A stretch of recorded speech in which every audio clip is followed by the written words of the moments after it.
I hear you. And then we're live. All right. Welcome to Cracker Barrel live from the old country store. To be honest, before the last 7 days, and maybe this is like different in different parts of the country. When's the last time you thought about and entered a Cracker Barrel? Within the last year, we have one right off the exit next to where I live. We we go in there. I love the food. I love everything. Now, here's the thing. So before everybody freaks out, I think the conversation here is really about just change in general, embracing change. Like, how are you building your brand? My brand's 25 years old. I've made changes over that time, and I think it's worth talking about how you roll those changes out, if it's the right thing to do, when it's the right thing to do. But for you guys, I don't know. My news feed it's like the who Coldplay. Now it's Cracker Barrel. Like every other video is about the Cracker Barrel rebrand. Are you guys getting that, or is it just me because I'm clicking on everything? I think as soon as you start clicking on it, it starts showing up more, and the more you click on it, the more the whole nine. So, I think you guys watch the movie The Matrix, right? Sure. You must have seen The Matrix. Yeah. So the idea is human being, spoiler alert, I think it's like 30 years old. I don't think I have to say spoiler alert anymore. Human beings are batteries that power AI and whatever. And they have to put them sort of in this like alternate reality to keep them alive and keep the brain stimulated. And Mr. Smith says, we gave them a utopia first. Why wouldn't you just keep them happy? Humans rejected it. We dislike perfect. We like complaining. We look for the edges, the threads, and we pull. We pick scabs. We're just weird, right? This is the next thing to complain about. Like, we love to like throw virtue on the CEO of Astronomer, right? Like, he's at a concert with someone, like, look at that guy.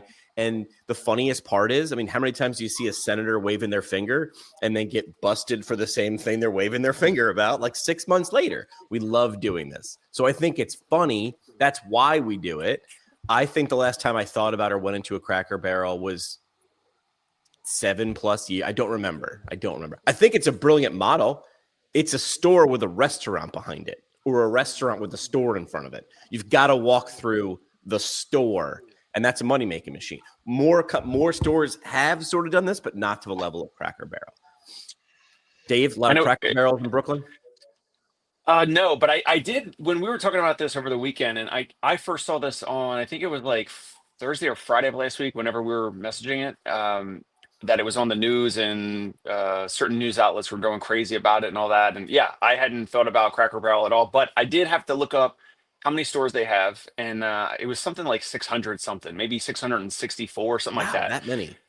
And there was a pretty cool graphic. I don't know if I shared it with you guys, but it showed like where most of their stores are, and it was like 50 or 60 in like Florida and Texas and Tennessee. So obviously, like a lot of the southern states, I think there were maybe 9 or something in New York State, which is not that much because of how large New York State is. So I do understand a little bit of where initially where I think Tony or some others were coming from, in terms of like, they had a customer and it's kind of in certain pockets of the country. And my thought is just like, first of all, logos change. I gave an example in the DMs of the Starbucks logo evolution. If a company can go from having a logo with your words on it to eventually a logo where there are no words, for example, all the Apple stores, where now it just has the picture of the Apple on the front of the Apple store itself, you know what the Apple store is. Starbucks, they dropped Starbucks Coffee Company, the actual text from their logo, and McDonald's has done the same. They went from having McDonald's on the red and yellow logo to more of the logos were just the golden arches. And so I just think it's the evolution of just large corporate companies as they kind of evolve a logo, and oftentimes when they evolve and change design of a logo, it's usually doing less on the logo instead of adding more things to the logo, if that makes sense. Yeah. And so I understand, like, if Cracker Barrel is trying to go move away from their ideal target customer, then I think that is potentially, silly or maybe doesn't make sense. However, if their whole intent around this was to go after like a younger or more progressive customer base who maybe has more discretionary income to spend there, maybe if they did that with their research and all that, then that's when it would make sense. Because with all these corporate companies, the financial motive must prevail. All they care about is the financial motive. Obviously, they want to have a great product and service. They want to have a great team, great culture, all of that. If you have all that, then maybe you make some of these moves. But that's kind of my initial thoughts and takeaways on this whole thing. So let's talk about that, because that's the direction I wanted to go. I look at my clinic, I look at my layout, and I've shared this before. Like we're serving the Cracker Barrel community. My city here, Monroe, this is the last clinic we operate. It's pretty much like a bunch of people that grew up locally. They had farms, they worked on the farm, they work in steel mills, they work in manufacturing. And if I me personally wanted like a really high-end clinic with high-end finishes and beautiful design and aesthetic, and I wanted to be that third space like Starbucks created, I don't think this community would feel comfortable with that. Now, to Dave's point, if I wanted to try and move toward a cash-based model, if I wanted to be able to justify 250 or more a session, if I wanted to move toward people who have that discretionary income, just 5 miles down the road is a city that's more urban, that has more income. There's lots of engineers, lots of P&G employees, Procter and Gamble, General Electric, like all of that. I think the smart move would be not to change this clinic into that clinic, but to go open another clinic. And I think this is where Cracker Barrel ran into problems, is if they are like removing stuff from the walls and changing the aesthetic of the interior of the restaurant, also, the culture of corporate Cracker Barrel trying to come down into what the employees are doing, it doesn't make sense to me. Just go start a new restaurant that embodies that culture and that theme. Don't try to change what you've already created that was successful.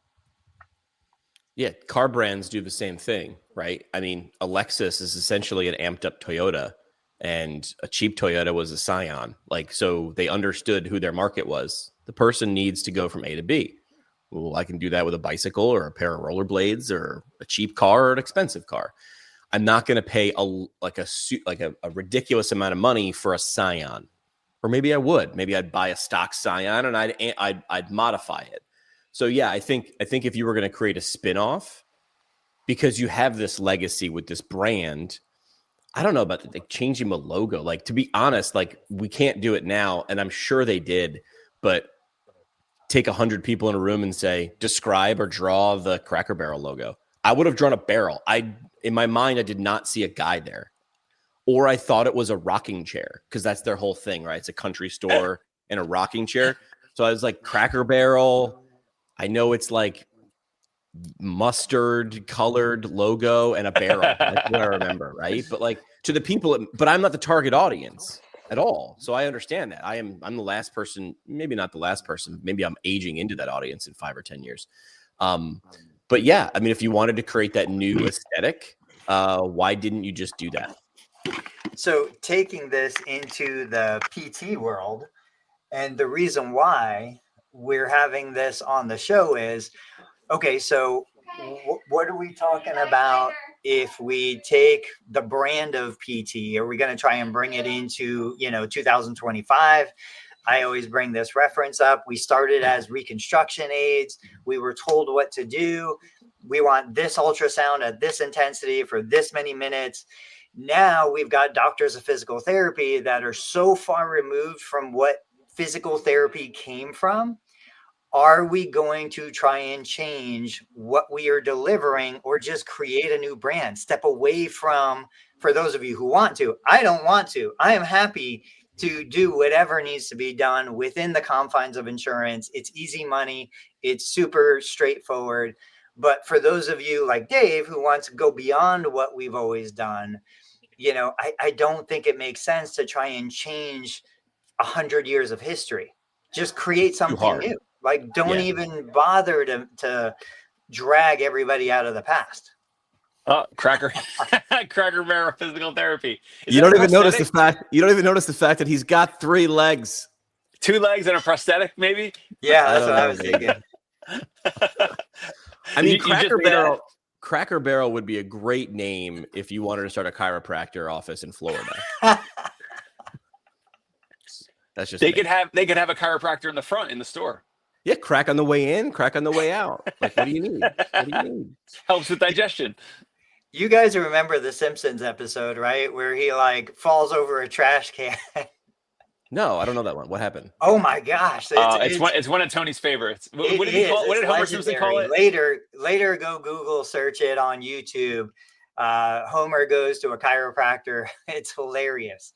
But anyway, anything else on that? Anything else on that topic? Well, I think the big one for that is where you were just going with it, which is we were reconstruction aids. Then someone, I would love to know, someone rebranded it and said, this is a new profession. This is different. What are we going to do now?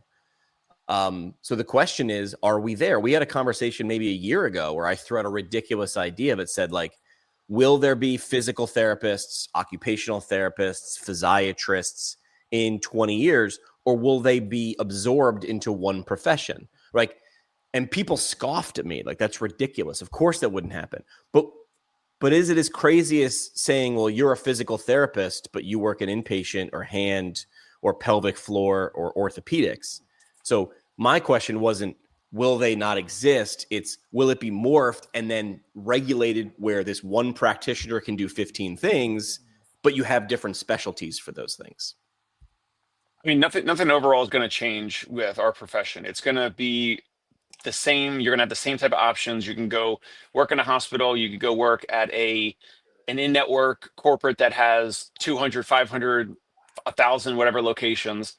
Then there's going to be the private practices. There's going to be my style, the home visits.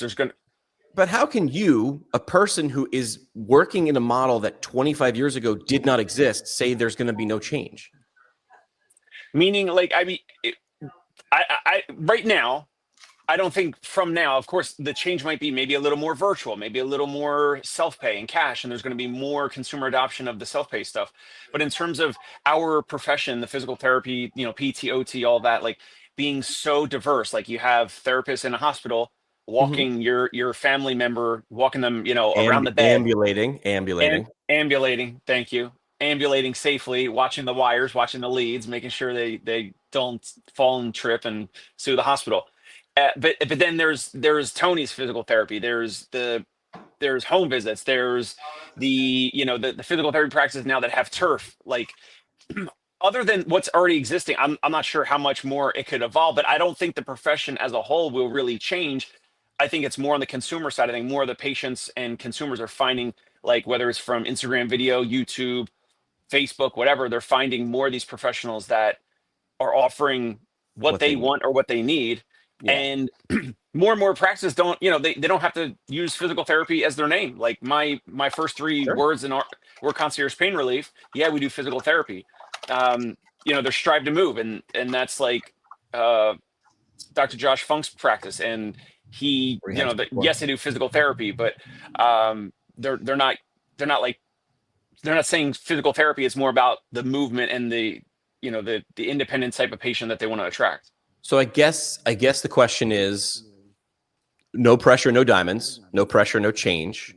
And if you live in the Facebook comments, I see a lot of people complaining about the future of the profession, how to get people to go to school to become PTs, to then attract them, hire them, and keep them, and not a whole lot of problem, right? Like, what would the top 2 problems? I asked this the other day to ChatGPT, and I asked it on LinkedIn. What are the top 2 problems in the profession of physical therapy?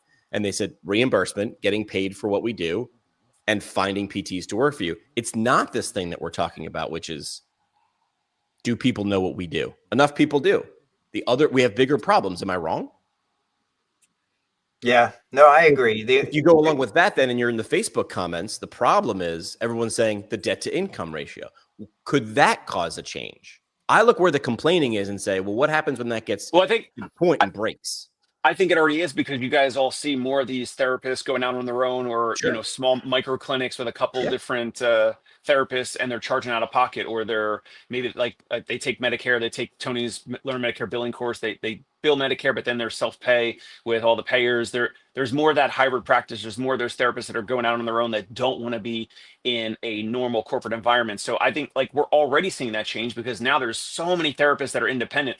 We're going to talk about Luna in a few minutes. Like there's therapists that do a little bit of Luna, they're working a corporate job, or they're switching, they're doing some Luna and some like their own self-pay private, clients that are just paying them directly. So I think we're already seeing that when we're talking about the payment and reimbursement from health insurance absolutely is driving a lot of this. And some of these therapists are going, well, I don't want to go work and see 15, 20, 30, whatever patients at some corporate offices per day.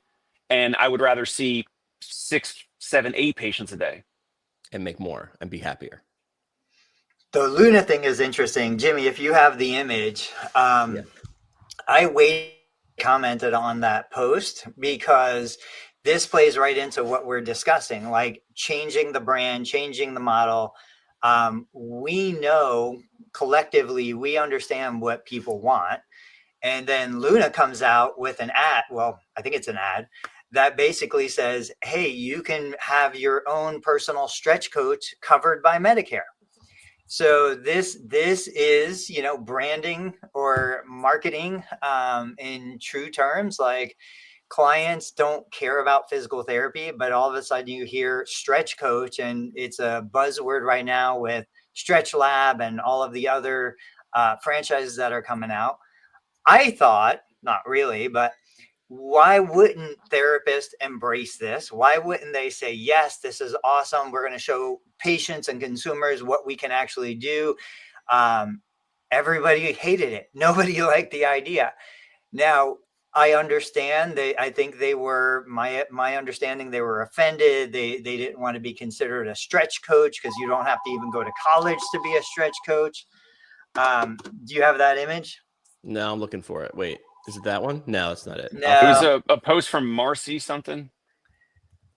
Yeah, which Marcy does a great job. She works with Luna. She brings her Medicare patients onto the Luna platform. She's a big fan of Luna, but she didn't like the way Luna was kind of saying that we are now stretchologists, not physical therapists. But this goes back to the therapists who do LSVT, the therapists who do Rocksteady, the therapists who do all sorts of other stuff. They take it. You can do it in a compliant way under a Medicare plan of care, but they don't want you to call it something else. They want you to call it what it's branded as. And my thing is, we go back to Jimmy said something that drives me crazy. Therapists want to get paid more. Therapists want to get paid more for what they do. They ignore the fact that, you're getting paid to do what the payer wants you to do. And so something like stretching, we have clients all the time that come in here for their physical therapy and then go private pay for stretching down the street. Why are we not embracing this? Why are we threatened by it? Even when we are the ones delivering it, we still freak out about it. Yeah, here's a screenshot. All right, Jimmy, check this out. I want to hear if Jimmy thinks that, Jimmy, do you think this ad is kosher and okay, or is it misleading? In what way? Okay, so Luna brings one-on-one physical therapy to your home, covered by Medicare. Feel stronger, more independent, and get the care you deserve. At the bottom, put that picture up. At the bottom, it says your personal stretching coach. Yeah, that is where people lost their mind. Not just your personal stretching coach, comma, now covered by Medicare. Yeah. There's no way this is covered by Medicare. Oh, really? Jimmy, is it? I mean, it stretching is. Well, like, I think what they're saying is I read it as it was part of the whole thing. Like, do I get that? Do I get the stingly things and the warm pack? Like, is that the end of it? Do I get that? Because that's what they're kind of looking for, right? Well, they're presenting an ad because they know what consumers want. Sure. Now, Tony, on another episode or many other episodes, Tony will lay out the actual definition of what's covered under Medicare guidelines. and we don't bill Medicare. So Tony can chime in and remind me or remind us if I'm saying it, off base. But basically, Medicare will pay for helping Medicare beneficiaries not relieve pain, not relieve tension that stretching would maybe help. Medicare pays for helping a Medicare beneficiary return or improve or overcome issues around dressing, bathing, cooking, cleaning, personal hygiene, toileting, all that stuff. All the vital ADLs, activities of daily living, not doing, getting back to yoga, getting a stretch, getting stretched out, and you're completely ambulatory and you have no functional deficits or impairments. Does that make sense, guys? It does. So the key here, the key distinction, and this is where, you could say it's a gray area. I don't think it necessarily is. What is the intent? So if I have a patient who developed a fibrosis or developed, scar tissue, and I'm stretching them, let's go into my niche, total knee replacement. They had a knee replacement done. They've scarred down. They can't get past 90 degrees. I can utilize active stretching, passive stretching, active assisted stretching. I can utilize all of these tools to stretch the patient in a Medicare covered, Medicare compliant plan of care. And I can bill Medicare for it. The fact that you want to call me a stretch coach, because who cares? That's not a branded term in any way anyway, means nothing. It's completely meaningless.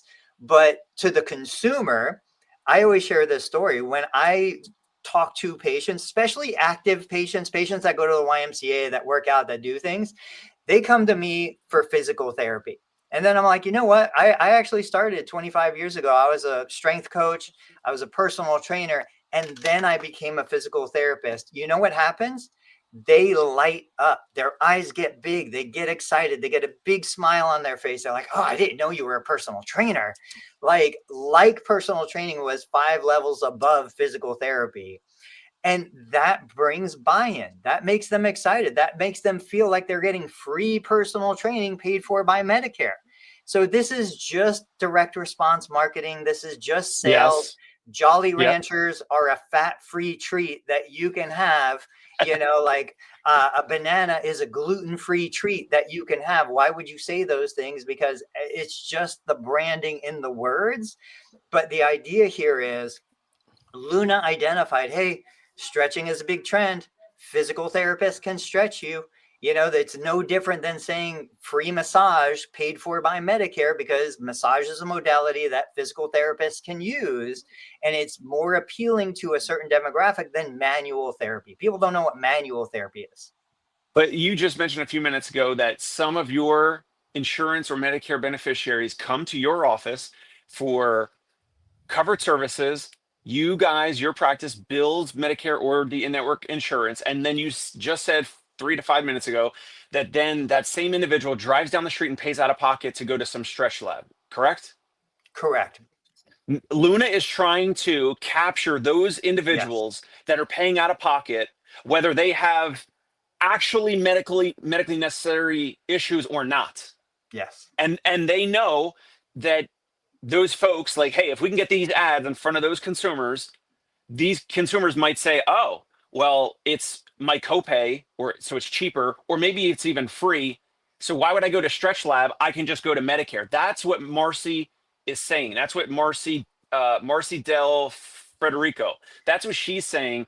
That is, I agree with her, because we talked about, I've mentioned so many times on the show that like so many physical therapy practices will see a patient, bill for Medicare or in-network coverage services, but the person wants to drive the golf ball another 50 yards. Like it's truly not medically necessary. But then, like Tony said weeks or days or months ago, that then in the note, the physical therapy note will say, oh, we helped them with dressing, bathing, toileting, and all this type of stuff. But many of these folks are not actually appropriate for insurance or Medicare covered services.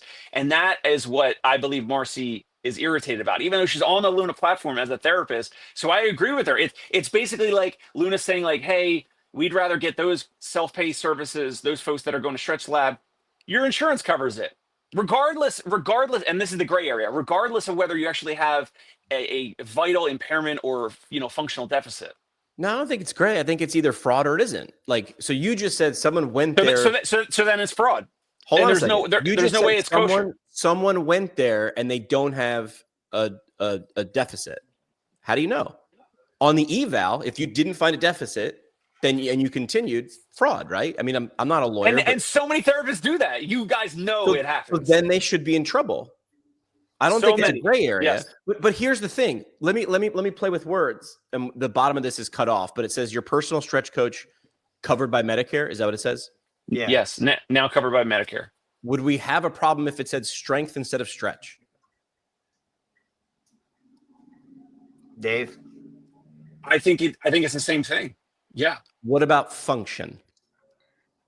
If that, I don't know, Tony, is function part of the Medicare covered services in terms of helping someone regain function? What's the function? If the function is going on a leisurely, travel to Europe, it is not a covered benefit. If function Then it's not covered. So yeah, what function. So what is, like, give me like example words. Personal hygiene, toileting, dressing, cooking, cleaning, bathing, all that. Now, my stuff. question would be, do I need strength to do those things? Here's where you're going, which know. was a post that I shared about a week ago, where I said, look, what are you guys telling your client who comes in and they say, I want to travel, I want to go back, do these things in the community, I want to have fun, I want to hike for leisure. What are you telling them? How are you explaining that Medicare doesn't pay for that? And every single one on that thread, except one or two who kind of know me, they're like, oh, well, you can always justify it. And if you want to, go hike for leisure, you have to be able to walk across the room and you have to walk on uneven surfaces.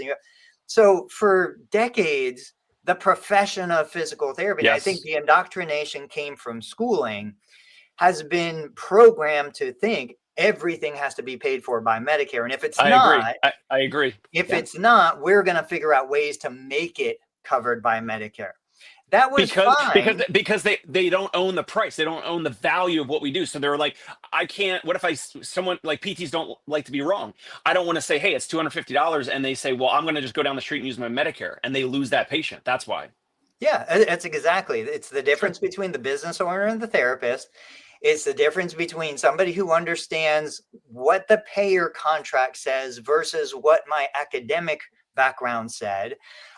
We were all trained. You got to be patient advocates and you got to support your patient and get your patient what you want, to the point that we are willing to lie. We are willing to hold back information saying, no, we're not talking about traveling Europe and cobblestone streets. We're talking about walking through a transition from the kitchen to the family room. And they need to be able to do that. And they can't do it as well as they should. So we're going to work on that. I've been a loud advocate for saying, look, if you really look at what we are doing, and the difference now is we are getting paid 34% inflation adjusted value today than we were 15 or 20 years ago. We can't keep doing that. No. When there was a little bit of cushion in the pricing, we could do something like that. There's the chart. We can't do that anymore. So if a client comes to you and says, hey, I saw this ad, you're going to be stretching me so I can go play pickleball. Yeah, beautiful, $250. Hey, I saw this ad, you're going to be stretching me so I can literally sit on the commode. Okay, Medicare will pay for that.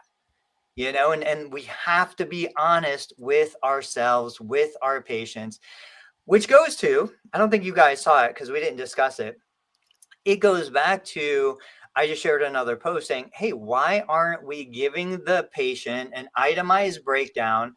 I prescribed 10 visits for this, insidious onset left shoulder pain. 10 visits is $250 to $2,500. Your Medicare discount brings that down to about $1,000. And with your current Medicare coverage and the supplemental you've been paying for, you actually have zero out-of-pocket cost. So what would have been $2,500 for 10 visits, amazing, you get it for zero out-of-pocket cost. Now, that being said, I do recommend you might want to consider some of this equipment.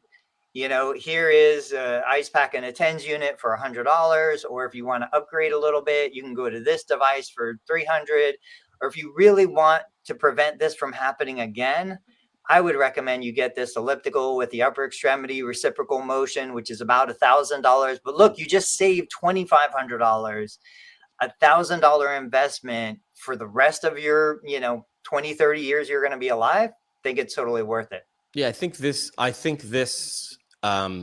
more information, like you usually say less is more, but I feel like what you just said and what you outlined in this post is more, which is like making sure people can understand value versus cost or cost versus price, right? So what you're saying is if we agree to discount a $250 visit to Medicare all the time, you're never going to stop doing that. You are literally just classically conditioning someone into thinking what you have is worth less, and you're going to discount it, or you're going to find a way to make it free for me and $38 for you. So let's go through this again. So what you're saying is, why wouldn't you tell your patient that he's actually getting $2,500 for a 10 visit plan of care, saying it's $250 a visit times 10 equals $2,500 for $1,000 for the $100 payment you're actually going to get from Medicare times 10 being $1,000. Now they feel like they are $1,500 up. I'm playing with house money. And they are. I mean, it's Right. not even, again, this goes back to Jolly Ranchers are fat free. They are saving that money. They do get to celebrate more than a 50% discount just for being a Medicare beneficiary. Right. And then when you look at this, it is not an accident that video game arcades and casinos don't let you play with money. They could do it. They could easily do it. There's cash right there. You can put cash. There's a reason they do it, because when it doesn't feel like money, like you can't really walk out the process of turning a card at an arcade with a kid back into cash. I'll just turn it into a crane machine and some bleep blop bloops and some lights. So why not use that for good? But like, here's the thing. Here's the best part. Is this true? Like, are they actually getting $2,500 worth when they're only having to pay $1,000? It's true if you believe it. It's true if you provide it. It's true really not if you believe it. It's true if they believe it. But this takes a while, and this takes repetition. And to communicate this, it's simple, but not easy. And I'm saying it's right. I'm not disagreeing with it, just to be clear. Well, side question for Tony. Tony, how often have you seen traditional Medicare beneficiaries, for whatever reason, jump over to Medicare Advantage plans? Does that like never happen, or does it happen sometimes? Or Oh, vast majority. And the reason why is because Medicare Advantage plans are phenomenal at saving you money and making, if you're going to stay local and you're not traveling the world and you're not rich, like Medicare Advantage plans are amazing financial tools to help cover the cost of healthcare. And just remind the audience, so if a traditional Medicare Part B visit is like $100, $120 for the eval, follow-up visits are like $100, it averages 100 and whatever, $3, $106, $109 or whatever for a plan of care per visit. Does the Medicare Advantage plan pay similar to that, or is it well below it? If they should pay on par. Now, I'm going to say your numbers that you're citing are a couple years old. Realistically, 4-unit visit follow-up right now with a PT, about $87. With a PTA, about $82. That's for an hour of therapy today, 2025. Most Medicare Advantage plans should be on par with that. The difference is beneficiaries are not paying premium. And they don't have a supplemental plan, which means that they're usually paying a $30 to $40 copay. The allowed amount on a Medicare Advantage is usually less than the Medicare allowed amount when you're contracted. So we have a lot of Advantage plans that are coming in at an hour of therapy about $72, $77, but the patient is paying 30 to 40 of those dollars. So the plan is paying me about 30. The patient is paying 40. Total collected is about 70. And now a lot of these plans are increasing audits. So I've got to spend administrative time sending in documentation. A lot of these plans are requiring authorization. So we've got to spend time on the front end doing extra paperwork.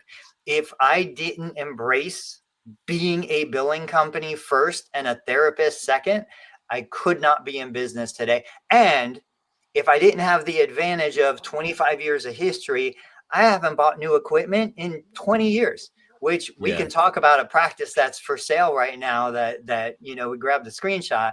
But my point being, I've got leases that were negotiated 15 years ago. I've got equipment that was purchased 20, 25 years ago.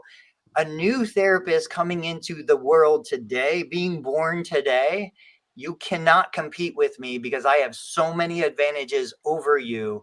Don't try to play the game in my backyard. It's never going to happen for you.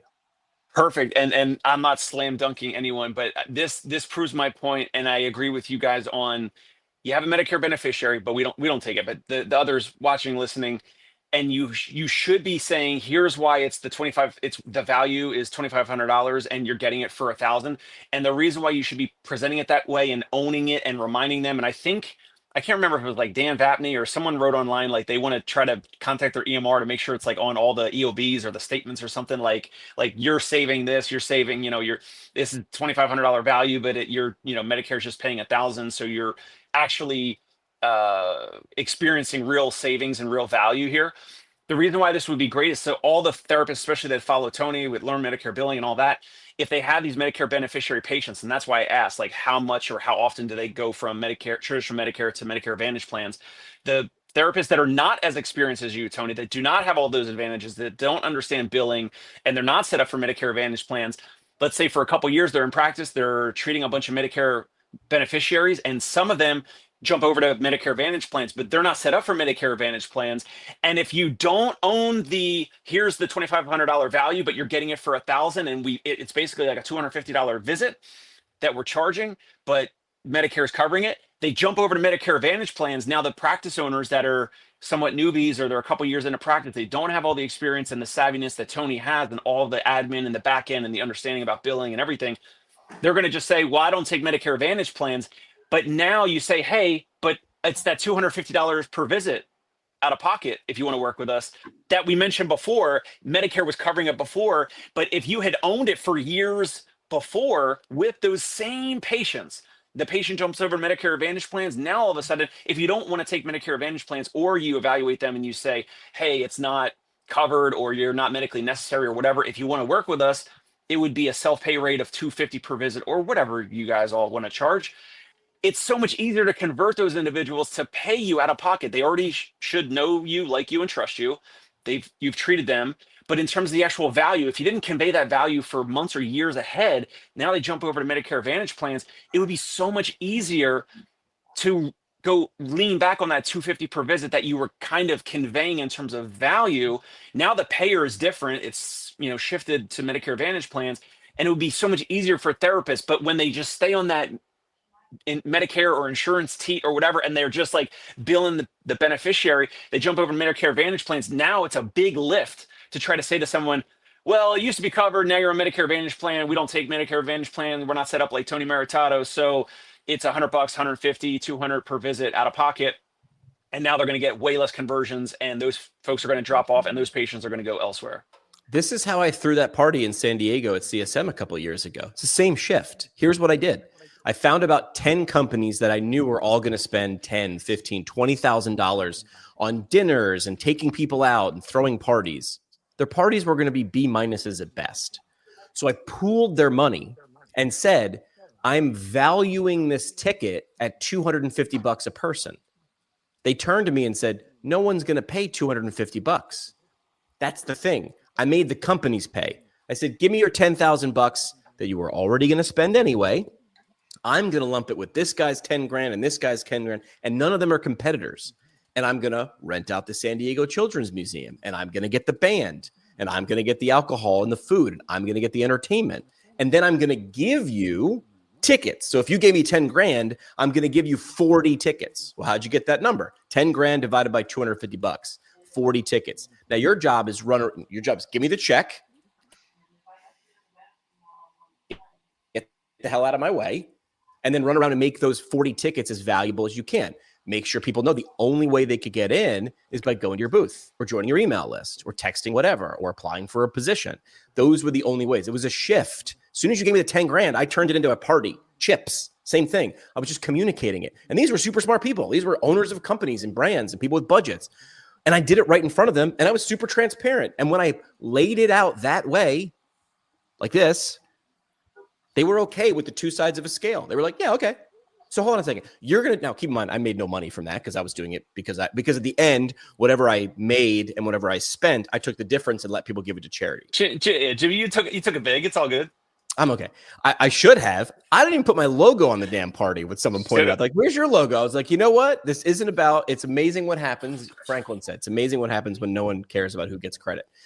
But it's a shift, right? It's a shift in understanding. This is simple and not easy. Doing it right now will not change anything. But if you do it right now over time, what we're just talking about, it compounds.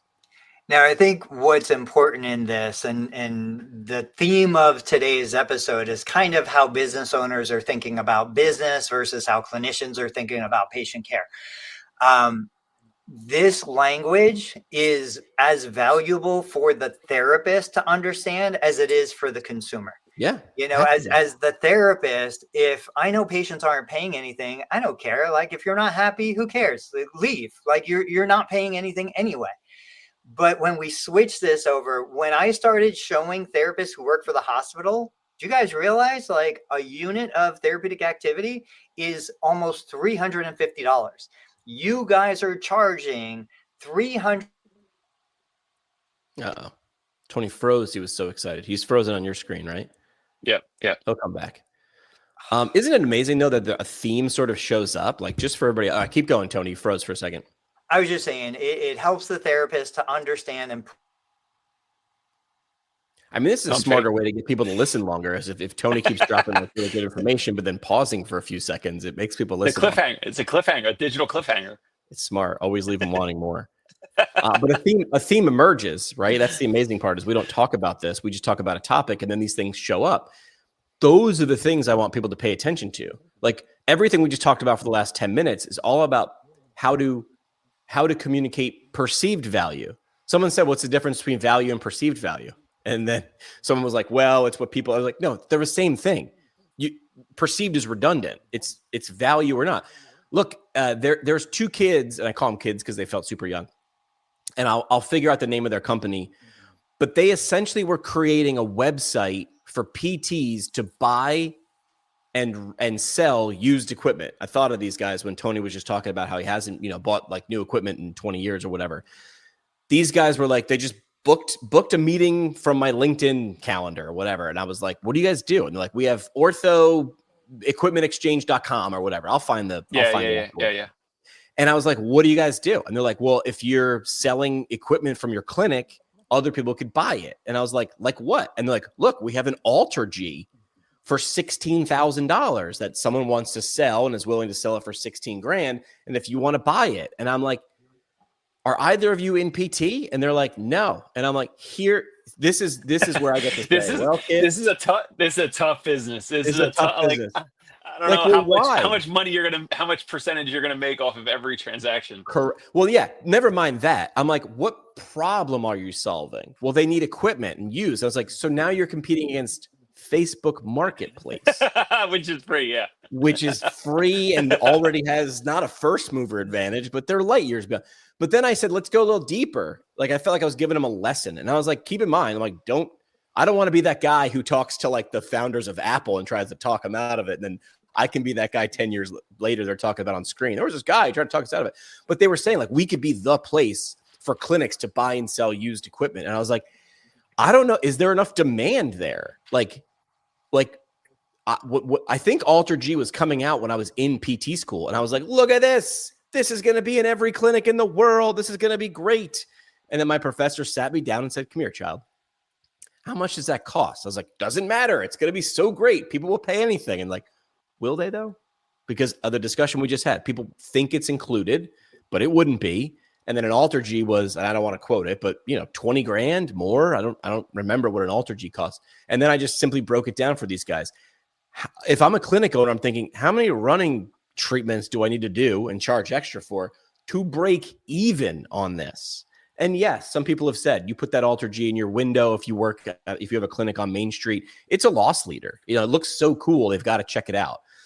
$20,000 for a loss leader is tough, right? Free massage gun with purchase of a 20 session package might be a little bit more palatable. So I don't know if I talked them out of their business model, but I definitely shined a flashlight on the lack of problem. But yeah, and the challenge with that is like, are they going to manage the actual physical items? Like if, you know, if Jimmy, you have I don't know, a treatment table and I want to buy it and I'm like, well, we're haggling and you send me pictures, but like how are they going to ensure that Jimmy sends it to me and like they're going to be some layer? Even if you gave it to me for free and I had to pay for shipping and handling and assembly and yada, yada, it would be cheaper just to go to Amazon or buy a new one at that point. So I'm like, so you're taking a percentage of $8? I'm like, and at no volume, I'm like, walk me through this business model again. Like what problem? I mean, I hate to be like the shark. I mean, I felt like Kevin O'Leary in Shark Tank where I'm just like trashing their idea. You're 100% right. I mean, I like how you started, like, what problem are they solving? And it's like, this is like where I went wrong with Vinicial. Like it was a nice to have, but it wasn't like vital. It wasn't like rewind Vinicial, because I remember sitting on my couch in PT as a student then being like, this is cool. Vinicial was the thing, like the pop-up box, the chat box, right? No, that was Rob's. That was the PT Live. So we had the iOS. We had the iOS and Android app for patients to communicate, to text with their therapist or the front desk without the therapist giving out their cell phone numbers. So what's the problem with that though? It was messaging. It was secure messaging, HIPAA compliant messaging, but it was like a nice to have. It wasn't mission critical. If you want to have a piece of software, it has to be mission critical. So that's why EMR, a medical record, a schedule, especially what you guys do with Athelus, like revenue cycle management, you know, getting owners more money, and the software works in the background. Those things are mission critical. Those deliver value, efficiencies, savings, all that type of stuff. And my thing was like a nice to have. It was like, oh yeah, our patients will be a little more engaged and the therapist can message them and they can message their therapist and ask about home exercise programs, or the patient can message the front desk to schedule a visit or change your appointment or whatever without having to call in. So less phone volume or whatever potentially, but it was a nice to have. It wasn't like, it was not mission critical. So that and same thing with these guys with being the layer between owners and two different owners, like a seller and a buyer that wants a therapy equipment. It's not like a red hot problem that they deal with daily. Let's look at this in a different light. Let's change the subject. I think Tony had a patient come in, so he might have to just dip for the rest of the show, but we got 15 minutes left. AI scribes feel like they were nowhere, and then they came on the scene 8 months ago. I feel like, is that the timeline? About 8 months ago? Something like that. Yeah. And now Epic and of course these EMRs are now announcing, this is we called this. I mean, I hate, it's a pattern. So we're able to call this, right? We said, you're either going to get bought and absorbed, or you're going to stay independent and you're going to get smoked because an EMR or a tech company is just going to develop their own. They're going to buy someone or hire a bunch of people who created it. So it's becoming a commodity. So now you're looking for, I feel like this is like a progression of the initial conversation, which is that's a great, nice thing to have in a platform that does 20 other things that is mission critical. I feel like AI scribes are at that moment now too, where if you're just an AI scribe company and your client is $200 a month per user, that's a hard business to be in when that client also has to have an EMR or a billing system, and they're just going to throw it in for free. Now you're a commodity, and it's difficult to tell people you're not. Does that make sense? Do you look at it that way too? Like what EMR do you use? We use Jane. Do they have an AI scribe built in? They have been working on one, so I don't know if it's they're either available going to keep working on it until it's great, and you'll either, if you want to or not, buy a third party or lease or rent a third party one until they do. Would you ever keep both? If Jane's was B- or better, would you be paying for someone else's B+? It depends on how good it is. Yeah. Right, you're gonna look at the difference until they were close, and then you're just gonna go, it's a push. Why am I doing two? At that point, then it's a commodity. Then you go with the cheaper one. Right. So we were. How did we get on this conversation? Oh, we were talking about like Vinicial. It wasn't mission critical, but if that app was part of something, it would be a nice tool. Oh God, I hate this analogy. I can't believe I'm about to say nice tool in the toolbox. No, but yeah, for sure. Yeah. No, but so Tony, to catch, I don't know if you heard, but like Jimmy was talking about this company that is trying to match, trying to help people with therapy equipment. So owners that are selling or they're closing down or whatever, and it wasn't a big enough problem. Yeah. Yeah, and honestly, that's the problem with therapy. Most of the time, it's not a big enough problem. My shoulder hurts. Okay, who cares? Like, I still do everything I need to do. It's not a big enough problem. And if Yet. we want to keep trying to get paid more, we need to solve more real problems, more urgent problems. Now, I'm talking from my perspective, outpatient ortho, people are driving themselves, bathing themselves, feeding themselves.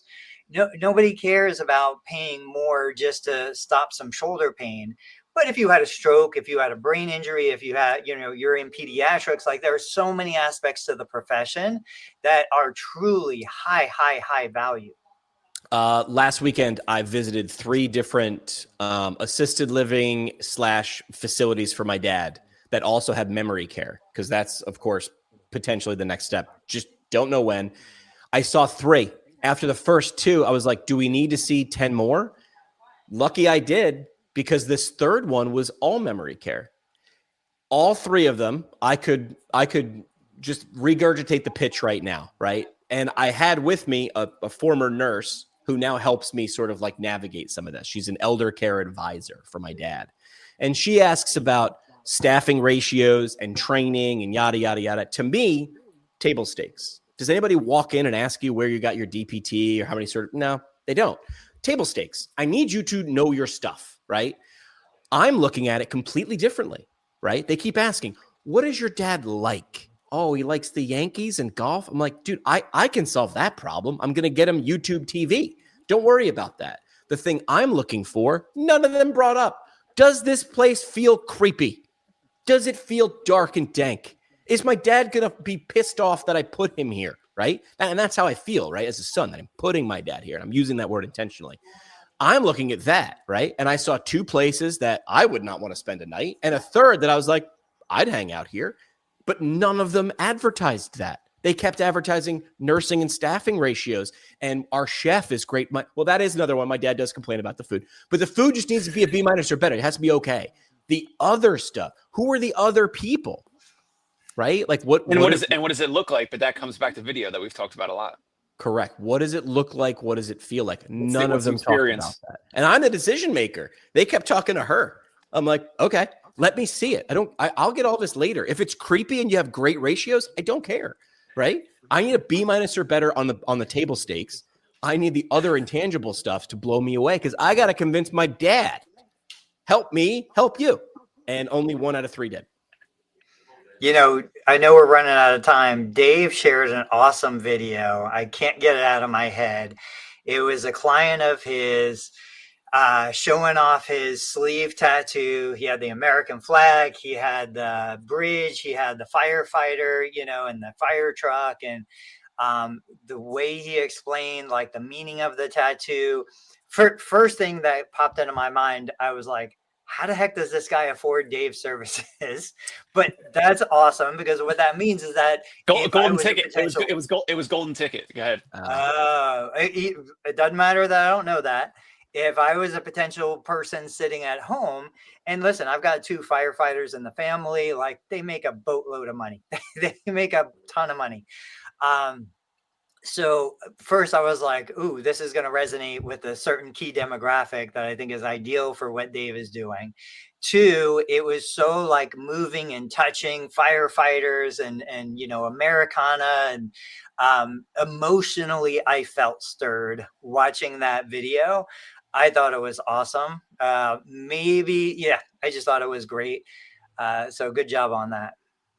Thank you. And when I posted it, I don't know if you noticed, but when I posted it, I added him as a, what's it called, collaborator. So now, and now it's up to that user to accept or not.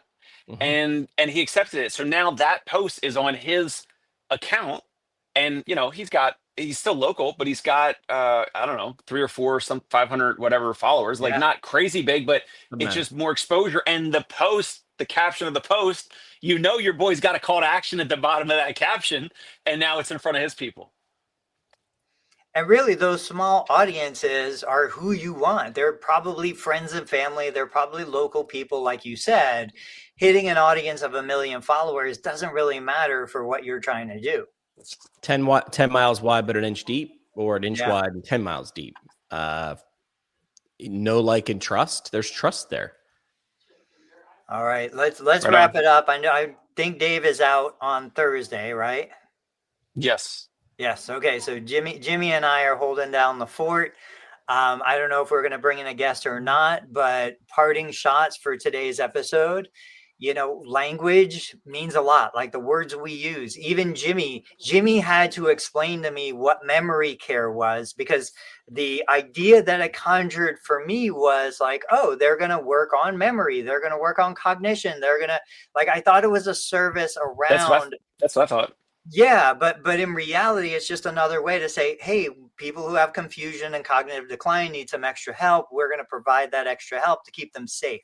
Completely different from what I was thinking based on the words. This is why those ads were on Saturday mornings. And I think I forget her name. She was like a news broadcaster 20 years ago or whatever, but she does a place for mom. Because that's what you need. You need a place for my mom. And that will never age out. That name will never age out. Yeah, that's the company name and the website URL. Like, what a genius name. Right. And well, why wouldn't you have a place for parents? Well, 80% of people in those facilities, I'm making up numbers, but about like what I've seen, it's mostly females. It's mostly people trying to figure out what do I do with my mom? I can't live like this, and take care of her. So understand what your ideal customer is Googling. It's not the mom, it's the daughter, but she's not typing daughter looking for help for mom. So I'm looking for a place for my mom, and it gets your attention right away. So parting shot, Jolly Ranchers are not healthy, but they are fat free. So I'm not going to say eat a bunch of artificially colored sugar. I'm going to say go get some Jolly Ranchers because they're fat free. I was in New York City in a supermarket once, and this Australian couple stopped me and were like, we need to ask you, what does kosher mean?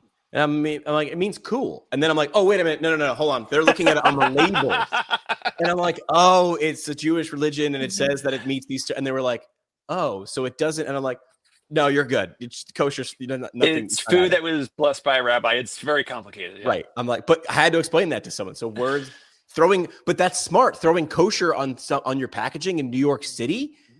If it's not there, you might exclude a large portion of your audience. If it's not there, you got to know your niche.